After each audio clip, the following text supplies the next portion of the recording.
let's dive in. Today, we're getting into one of the most important agreements in the entire Old Testament, the covenant that's laid out in the final chapters of Leviticus. Now, this isn't just some dusty list of rules. Think of it more like the entire architecture for the relationship between God and the nation of Israel. It's a blueprint, and it comes with some huge promises and even bigger stakes. So here's how we're going to break it all down today. First, we'll look at the agreement itself. What makes it a two-way street? Then we'll get into the really high-stakes consequences. After that, we'll see how regular people could make personal vows within this system, what stuff was considered God's property to begin with, and finally, we'll zoom out to find the ultimate principle that really holds this whole thing together. Okay, first things first. It's so important to get this. This is not a one-sided command from on high. The whole relationship is set up like a formal treaty. It's a two-way street where both God and the nation of Israel have very clear and very binding responsibilities.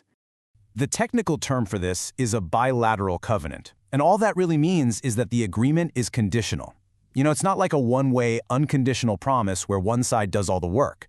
Here, the outcomes depend completely on what both parties do. It's a mutual deal where everybody has skin in the game. When you get right down to it, it boils down to this really simple but profound if-then deal. If Israel holds up their end of the bargain, following the laws, staying faithful, then God promises to provide everything they could possibly need to thrive. We're talking rain for their crops, peace from their enemies, and even His presence among them. But of course, with any serious agreement, there have to be serious consequences for breaking the rules. And believe me, the stakes here could not be higher. There are two dramatically different paths laid out, and it all depends on the choices Israel makes. The path of blessing or the path of curses. So on the one hand, if they obey, it's like this wave of blessings comes their way. You've got promises of huge harvests, total security, and this direct connection with God.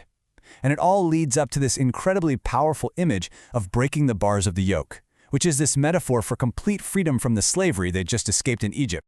But that brings up a really interesting question when you actually read the text. You can't help but notice that the part about the curses is way, way longer and more detailed than the part about the blessings. So why is that? Well, the thinking here seems to be twofold. First, it's kind of just a practical look at human nature, this idea that we have a tendency to wander off the right path. And second, the warnings are made to be intentionally graphic and scary, to act as this really strong deterrent. It paints a crystal clear picture of just how bad life could get if they turn their backs on the covenant. And these punishments weren't just a one-and-done thing. They were actually designed to escalate. If the first warnings were ignored, the consequences would get worse sevenfold. So it would start with something like a bad harvest, and if that didn't work, it would ramp all the way up to total desolation and being exiled from their own land. It's this compounding cycle of disaster, all designed to force them to wake up and pay attention. But here's the thing. Even in the middle of all these terrible predictions, there's still a way back. The key is what the text calls the circumcision of the heart. Now, this has nothing to do with a physical ritual. It's a metaphor for a deep internal change, for softening a heart that has become hard and stubborn. And the text argues that without that change of heart, real repentance just isn't even possible. Okay, so let's shift gears a little bit. We've talked about the big national covenant, but how did individual people respond to God on a more personal level? Well, that's where vows come into the picture. So a vow was basically a personal promise made to God. Someone might be in a tough spot and ask God for help, like maybe for a child or for a victory in a battle, and in return they'd promise to dedicate something or even someone to His service. And if the prayer was answered, well, that promise had to be kept. But dedicating a person didn't necessarily mean they had to go serve at the tabernacle for the rest of their lives. There was actually a system in place to fulfill that vow with money instead. The value was based on a person's age and sex, and the source material is clear that this difference in value was based on a person's expected capacity for physical labor, not as a statement on their inherent worth. The rules also had this really unique financial penalty. Let's say you dedicated something, like your house, to God, but later on you wanted to buy it back. Well, you had to pay its full value plus an extra 20%. And this wasn't just a fee, it was basically a penalty for taking back something that had already been made sacred. This brings us to a really important distinction, because while people could vow all sorts of things to God, there were certain things that were considered to belong to Him already, by default, and you couldn't make a vow with those things. So what was off limits? Basically 3 categories. First, the firstborn of your livestock. That was already considered God's. Second, the tithe, which is a tenth of your harvest and your herds. And finally, anything that was devoted, which meant it was already marked for destruction, like idols. The logic is simple. You can't give something that already belongs to him. And this quote right here, it really gets to the heart of it all.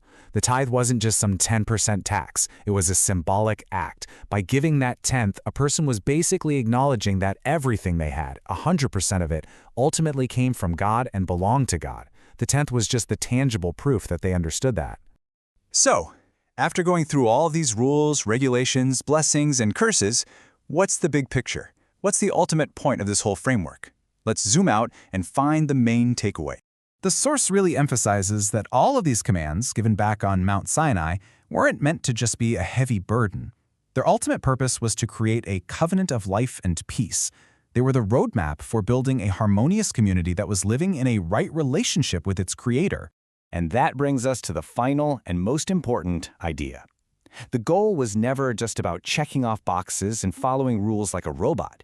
It was about understanding the spirit behind the law, the principles of reverence and gratitude and relationship that were underneath it all. It's about shifting your focus from the what to the why.